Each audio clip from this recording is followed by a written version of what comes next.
Audio drama in the age of Arthur. TheTableRound.com.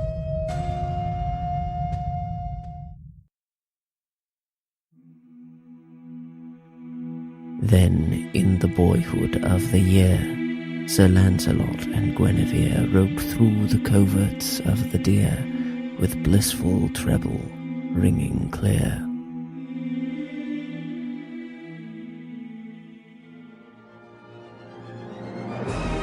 The Immortal Legends of the Table Round. Chapter 7. Tales of Knight Errantry. In the months following the final defeat of the Saxons, King Arthur takes up court and oversees the building of his new capital city, as Britain enjoys its first summer of peace in almost 20 years. But a land free from war is not necessarily a land free from adventure.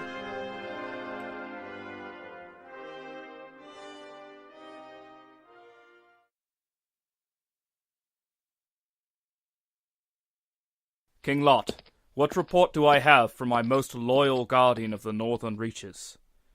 Pacified, or annihilated, whichever you prefer. I'd prefer peace over annihilation. Words. For this new capital of yours, I'll build you a wall of dead Picts 20 feet high.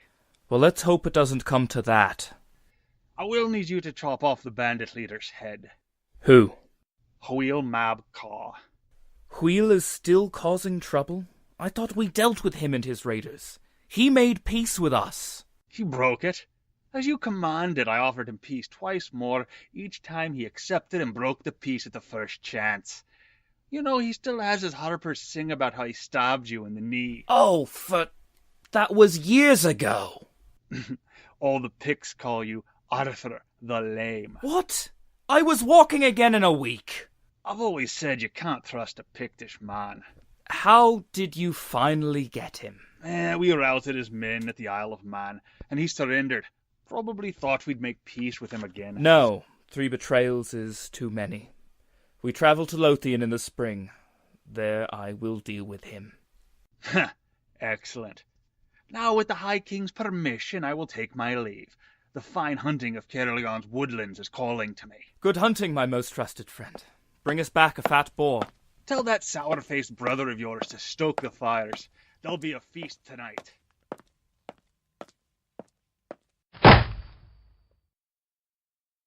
You handled that well. Where did you come from? I was being unobtrusive. King Lot of Orkney is disturbed by my presence. He doesn't bear me much love either. It's odd to have someone kneel to me who once said on the battlefield he'd use my skull as a goblet. War and peace both create strange bedfellows. Yes. I wish he burnt a few less picked villages. But at least we don't have civil war any longer. The games kings play are full of compromise. Compromise. I was hoping after Baden not to have to decapitate another person. But how can I rule a kingdom if my subjects are free to break their oaths without penalty? I don't know. So, how are things going in our new capital? Surprisingly well. The main keep will be ready by the end of summer, the cathedral not long after. No plans as of yet for a wall of dead pigs. And will it be ready for the wedding? Yes. Oh, good. I'm sure Guinevere will be able to add that finishing touch to turn a drab fort into a glorious castle. Indeed, a woman's touch, as they say. That's what the kingdom needs. No more swords and fire. It's time to grow. To plant our gardens. Build some churches. You chose wisely for this new city of yours. The temple is built on sacred ground. How so? Once it was an ancient copse of hawthorn trees where rites were performed to the old spirits of the air and earth. Then the Romans came. They recognized the power of that place and built their altar to perform sacrifices to their bull god. Now it will be the foundation for the grand house of worship for the gentle carpenter. Times change, but the land remembers. This is a good omen, then. Marvelous. We could speak more on this, but I must go. One of your knights needs you, and I need to see to some elixirs I left fermenting. Very dangerous unattended. Wait, what do you mean one of my knights needs me? Merlin...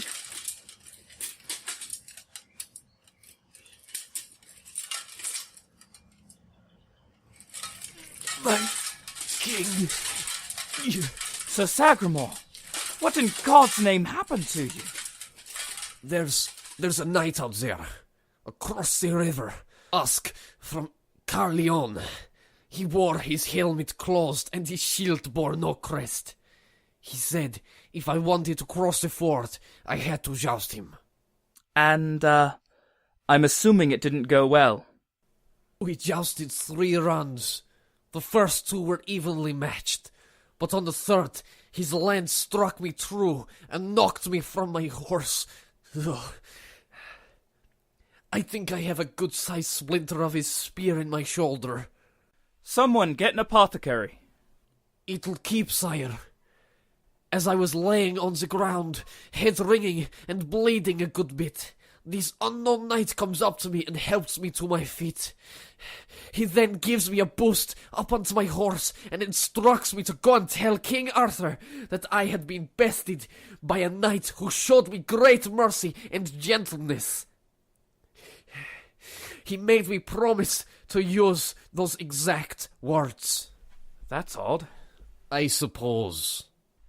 Well, I'd better go and deal with this. Sir Lucan, we'll have to hold off on luncheon. Grifflet, run down to the stables and tell them to saddle up Hengroen. Yes, sire. You shouldn't ride out there, my lord. It is beneath you. Well, someone has to do it, Sagramore. Let me, sire. Pardon?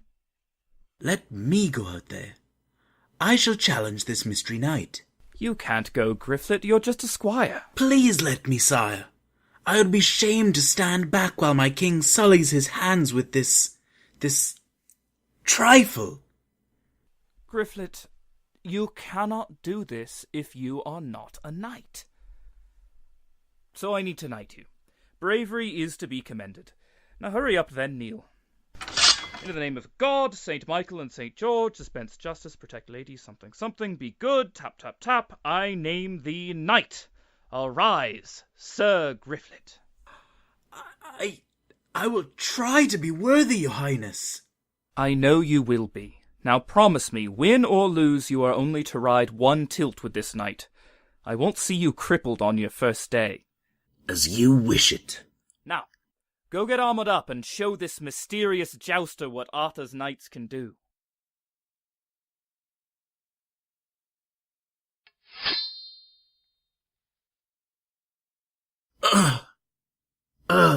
Grifflet! It didn't go that well. Are you hurt? Nothing a few weeks of... Ow. Laying perfectly still won't cure. What happened? The knight at the river. He's pretty good. His first joust sent me flying off my horse.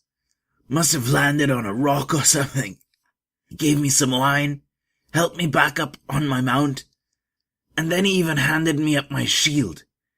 He bade me ride here and tell you, sire, that I was unhorsed by a knight of the utmost courtesy and clemency.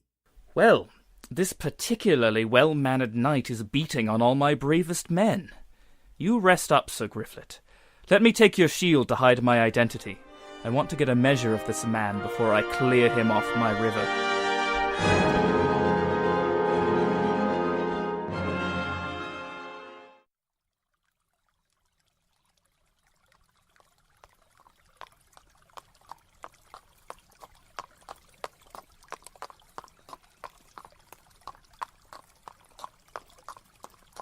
Good day to you, sir. Do you wish to pass the river? As is my right. This is the king's river, and he allows free passage. The king is not here, but I am. If you wish to pass, you must engage in honorable combat with me.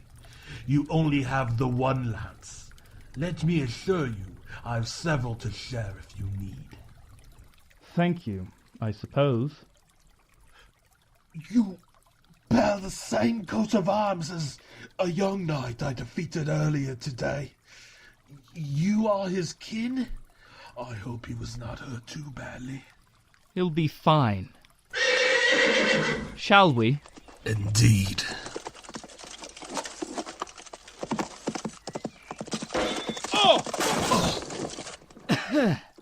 Another pass?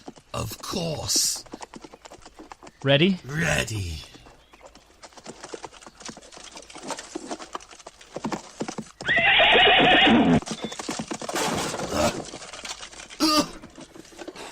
You all right?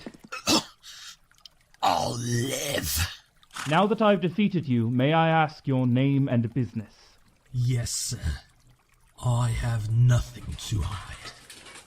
I am Sir Balin, called the Savage. I was exiled by the High King because of my terrible rage. I thought by besting his knights and then showing them only the finest courtesy, I might prove to the king I was worthy to return to his service. Damn you, man! Is it not bad enough? You ruined my plans to redeem myself. Now you have to mock me. No, you fool.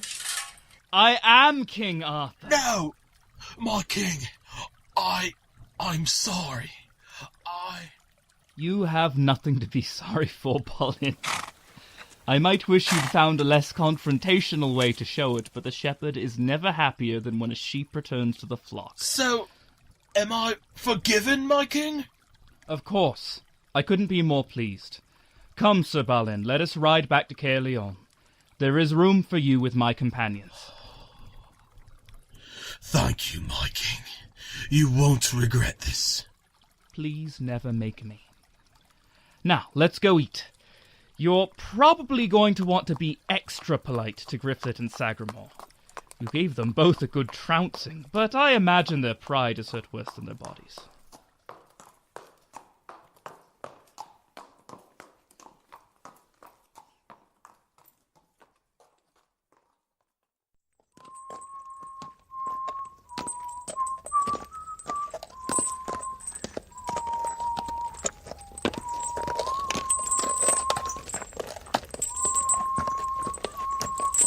Please!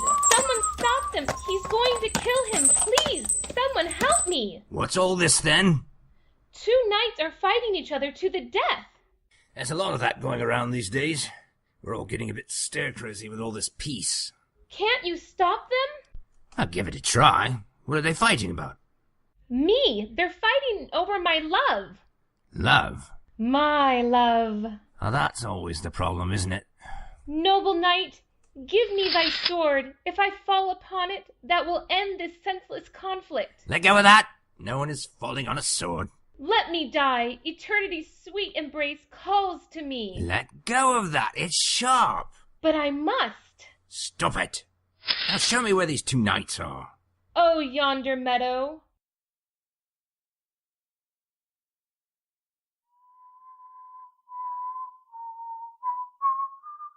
You there? Are you one of the knights fighting over this here damsel? I am, sire. Where's the other one? Riding yon pony. A dwarf? I... Oh, so you're the big man, huh? Going around jousting dwarfs. I'll have you know he challenged me. What? Indeed, to the death. Have at you. Put down that axe, sir. My honor thirsts for blood. What is wrong with you people? Do you know who I am? I am Kay, Seneschal to the High King. I slew the King of Norway in single combat. I know you, sir. I fought with you at the Battle of Agned. I know you too, sir. You're the king's grumpy brother. It's good we all know each other. Now, neighbour, do you want to fight me? I would not raise a hand to my king's brother. Right then. Now, dwarf, do you want to fight me? I'm a little busy right now, battling for my lady love. Eep! Now, since neither of you are willing to fight me, then I demand you don't fight each other. Oh, go on, let us ride one tilt. No tilts! Oh, come on, just one little tilt. No tilts! There will be no tilting today. Stop with the tilts. All right, then. How do we determine who wins her? I don't really care. Well, she has to leave with one of us. Does she? Can't she just go home? I would sooner die. Fine. Then who do you want to ride off with? What? What? You heard me. Pick one and be quick about it. That's unheard of. It might be unchristian. Just do it. I'm not sure I know how. You want me to pick for you? Well, no. Then hurry up and choose. Ooh! Oh, dwarf knife, for good or ill, I choose thee. Hoo-hoo! Farewell, wretches! Ha!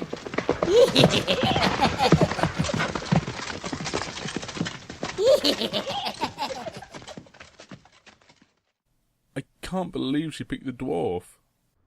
Who can explain what women want? They're mysterious creatures. But he's so ugly and short. Come on, neighbour, ride with me a while. We'll find some adventure to take your mind off of it. Thank you, sir. It's just that... he's a dwarf. Let's go.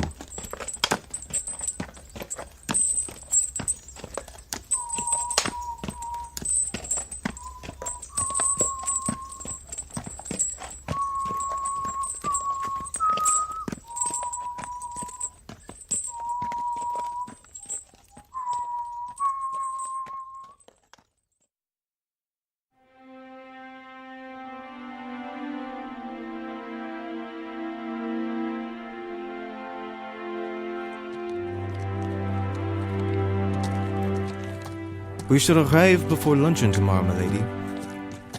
My ladies bid me ask you, is there a lady who holds your favor? Right now they are all tripping over themselves to get you to even glance at them, and growing quite frustrated. I am sorry for that, but no, there is no lady for me. And why is that? Everyone tells me you are the most excellent of the king's knights. That is not for me. I live only for the quest. The quest? The quest for what? The only true quest. The quest for perfection. The unceasing struggle to be the epitome of knighthood, in body, in mind, and in soul. I have forsaken my kingdom over the sea. This armor is my only home. I shall rest in no bed twice as long as there is injustice in Arthur's realm. And when all injustice is stamped out, what then? That is where the real struggle would begin, for the true struggle is in ourselves. So this ceaseless pursuit of perfection leaves no room in your heart for devotion to any lady. There is one. Tell me, where in all of God's creation is there a lady worthy of your time, sir? I am devoted to you, my lady. Me? Are you teasing me? Never. Then how do you mean? I am devoted to you, for you are the queen and finest of all women. I will see you in all ladies and seek to serve as best I may. All my victories and glory are dedicated to you, my lady and my queen. I see. And as long as you live, I shall love no other. Hello, this is Joe Newberry, and I played the knight dueling the dwarf. The only history written by someone who would have been a contemporary of a historic King Arthur was the work On the Ruin and Conquest of Britain by St. Gildaeus. But Gildaeus never made mention of any Arthur. Later tales claim that Gildaeus' brother, Wheel Mab Car, was beheaded by Arthur, and that revenge was the reason Gildaeus failed to mention the king. As is the case with many legends, the truth is lost in the mists of time. Written by Morgan Z. Sowell. Produced by Lindsay Smith. King Arthur was played by Chandler Walpole. Sir Balin was Charles Marchione. T.J. Lloyd was Grifflet. And Sagramore was Danny Curls. Merlin was played by Blair Palmer Lee. The dwarf was David Kendall. And the knight was Joe Newberry. Also featuring the voice talents of Cynthia Blumberg as the damsel, Greg Clancy as King Lot, and Thomas McCutcheon as Kay. Your narrator was Nicola Branch. In the next chapter of the immortal tales of the Table Round, there are many goings-on in the kingdom, as all people, noble or peasant, knight or damsel, eagerly await the marriage of the king.